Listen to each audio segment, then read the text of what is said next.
To find the sound equalizer for Motorola Moto G15, first we need to open a settings on our device.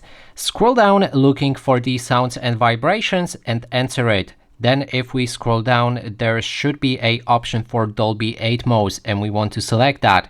Then you will get an introduction, so you can skip it by clicking on the arrow in the bottom right corner, and after that you will see a gear icon. Select that, and that way we'll enter the equalizer presets that we have on this device.